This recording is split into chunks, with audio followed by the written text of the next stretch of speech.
First contact and revelation. The vast emptiness of space stretched before Commander Maya Chen as she stood at the observation deck of the exploration vessel Pathfinder.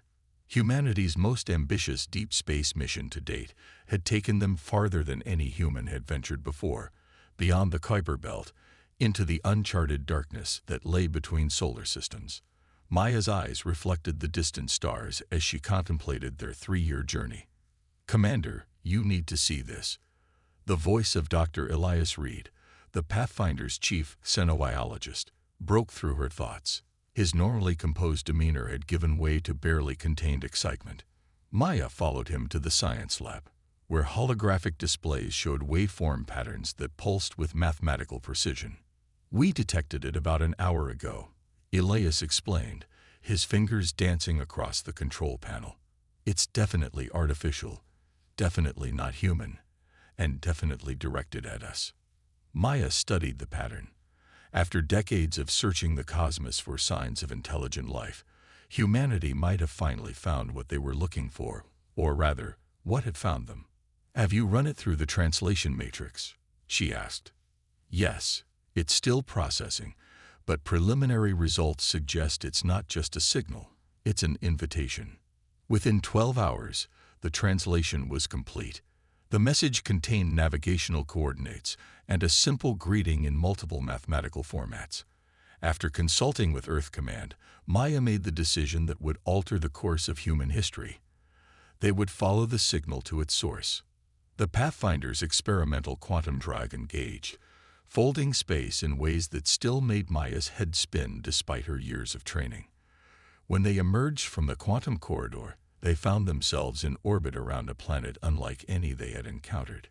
Its surface shimmered with cities that seemed to be made of crystalline structures that caught the light of a distant blue sun.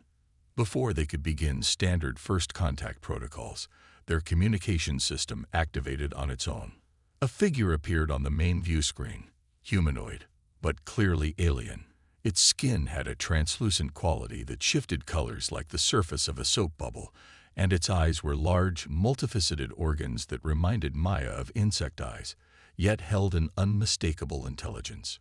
"Greetings, humans of Earth," the alien said in perfect English, its voice resonating with a melodic quality. "I am Ambassador Jen of the Voidborn Confederation. We have been observing your species with great interest." Maya stepped forward.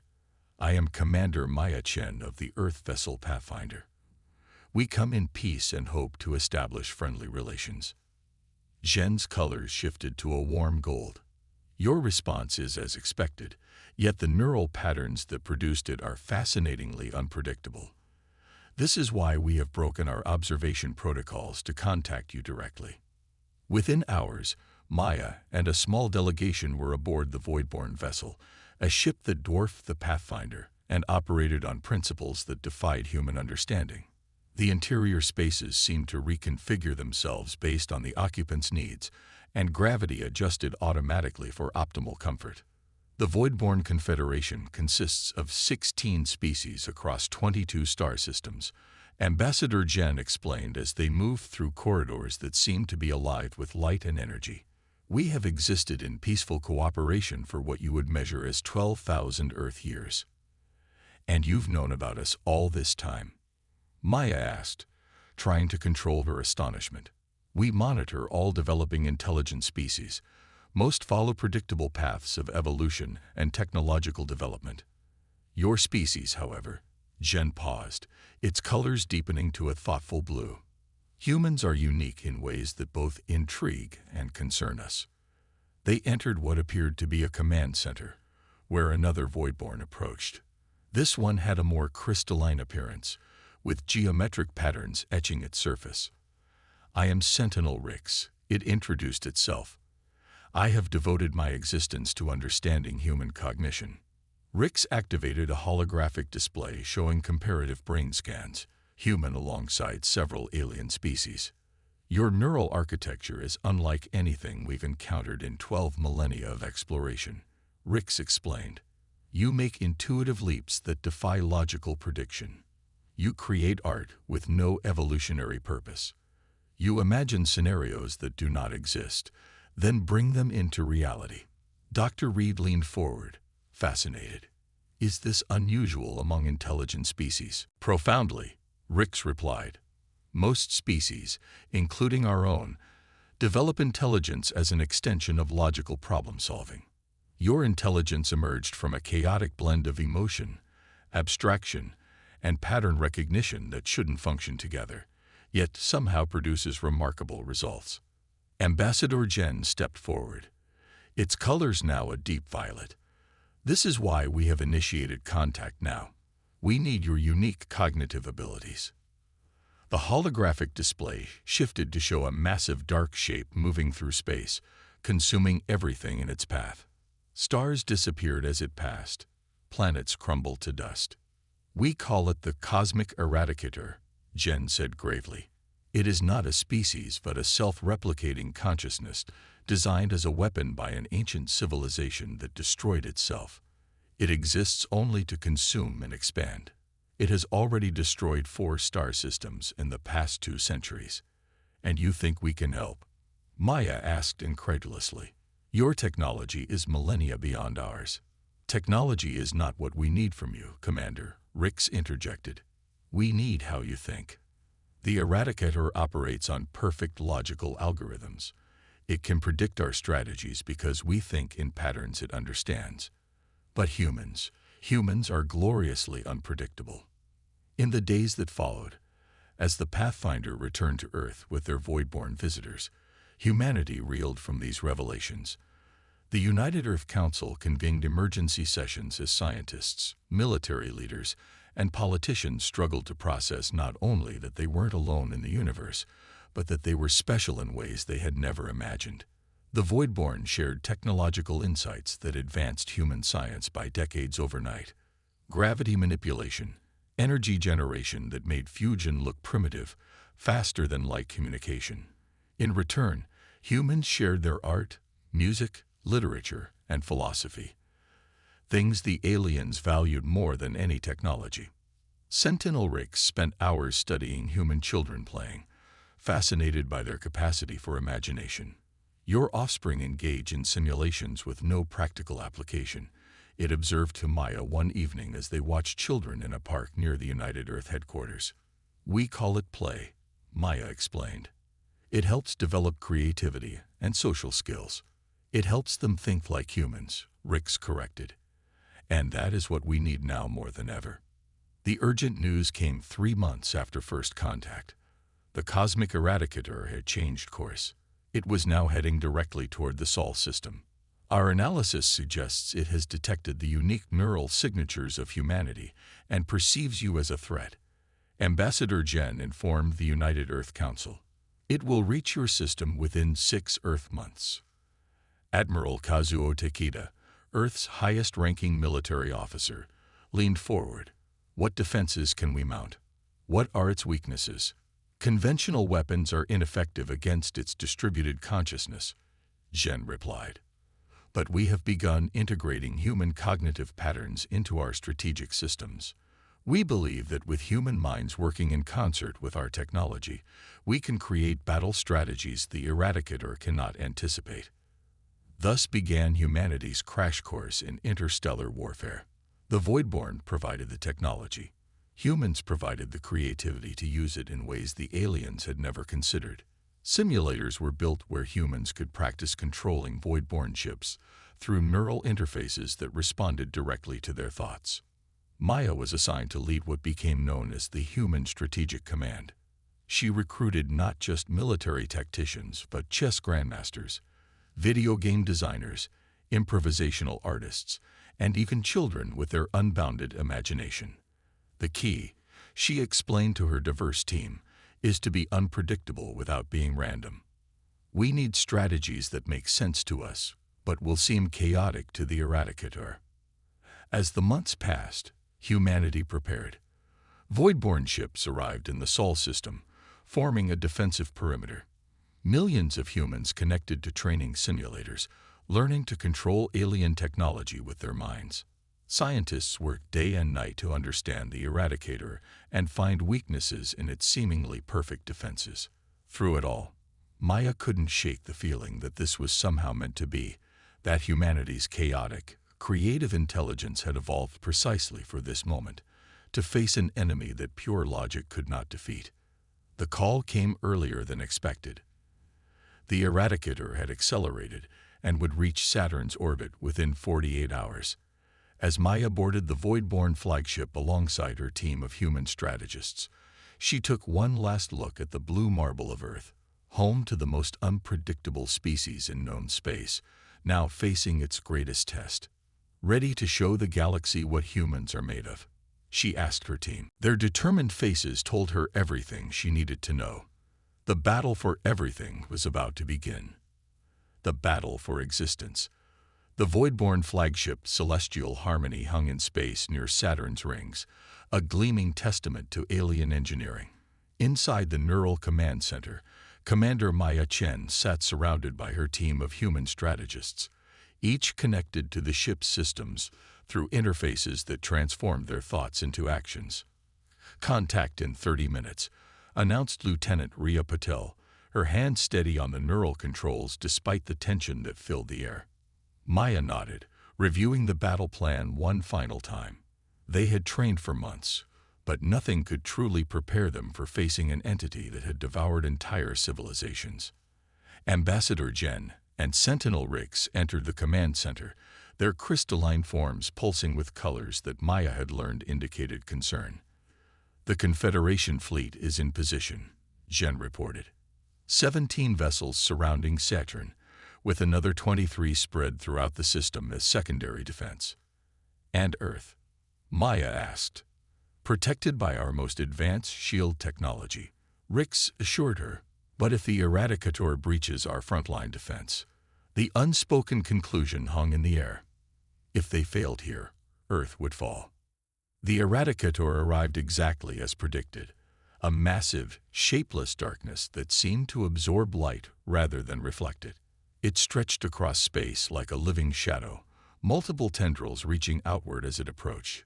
"All ships, maintain formation," Maya ordered. "Remember your training. Unpredictable, but coordinated." The battle began with a series of hit-and-run attacks, Void-born ships darting in and out of engagement range, following the strategies developed by human military historians studying guerrilla warfare. For a brief moment, it seemed to work. The Eradicator's tendrils lashed out, but failed to connect as ships moved in patterns it couldn't anticipate. Then it adapted. 3 Void-born vessels disappeared in rapid succession, consumed by darkness before they could retreat. The Eradicator's mass grew visibly with each ship it absorbed. "It's learning," Rick said, its voice carrying a note Maya had never heard before. "Fear. Faster than we anticipated." Maya watched as their carefully crafted strategy crumbled. The Eradicator wasn't just a mindless consumer. It was intelligent, adaptive, and ruthless. "Fall back to secondary positions," she ordered. "Regroup at Titan." As the surviving ships retreated to Saturn's largest moon, Maya gathered her team for an emergency session. The neural interface allowed them to share thoughts and visualizations instantly, turning the command center into a collective think tank. "We need something it can't predict because it has no frame of reference," said Dr. Elias Reed, who had insisted on joining the flagship despite his lack of military experience. "What about leveraging human irrationality?" suggested Zhou Wei, a game theory expert. "Decisions that seem illogical but have hidden purpose." Maya considered this. The Eradicator expects logical responses to threats. What if we do the opposite? What if we move toward the threat instead of away? For hours they debated, planned, and simulated. The Void-born officers observed with fascination as the humans argued passionately, drew on historical battles, fictional scenarios, and even children's games to devise what they came to call Operation Wildcard. Admiral Takeda, coordinating from Earth, was skeptical when Maya presented the plan. "You want to divide our already diminished forces and use civilian ships as decoys.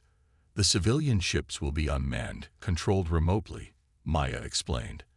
"And division of forces is essential to the strategy.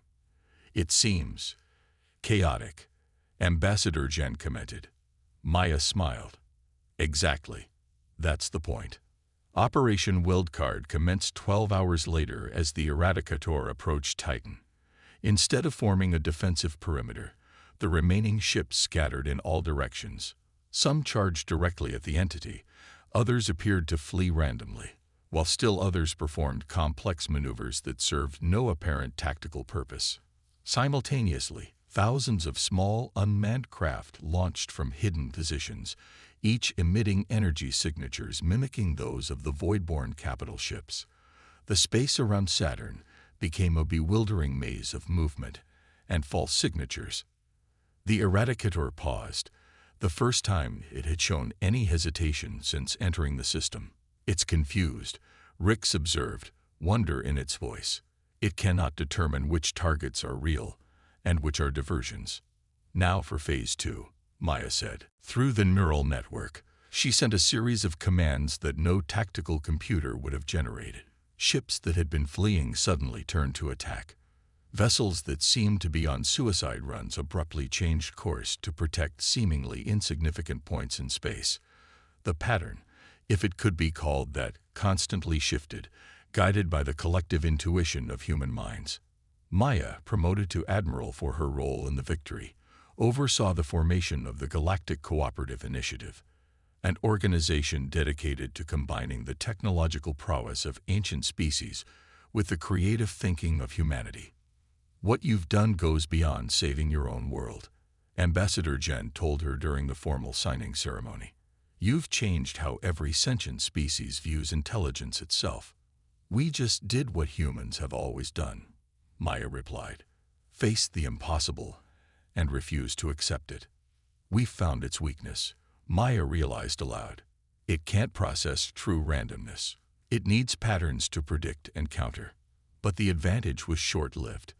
The Eradicator, sensing its vulnerability, contracted into a dense mass and began pulling back, abandoning its attack on Saturn. It's retreating, Admiral Takeda asked over the comm. No, Maya replied grimly. It's adapting again, changing tactics. She was right. The Eradicator wasn't retreating. It was gathering its strength. When it moved again, it was with terrifying speed, bypassing their forces entirely and heading directly toward Earth. All ships pursue, Maya ordered. Implement Wildcard Omega. Wildcard Omega was the most radical part of their strategy, one even Maya had been hesitant to approve. As the Eradicator approached Earth, it encountered not a defensive fleet but a planet that appeared completely defenseless. The planetary shields were offline, cities lay exposed, and no military assets engaged. It was a trap. As the Eradicator extended its mass to envelop the planet, thousands of quantum resonators hidden on Earth's surface and in orbit activated simultaneously. Each was tuned to a frequency discovered by a team of human musicians and physicists working together, a harmonic resonance that disrupted the Eradicator's consciousness at a fundamental level. The massive entity shuddered in space. Parts of it began to dissolve, drifting away like smoke. All ships, converge now, Maya commanded.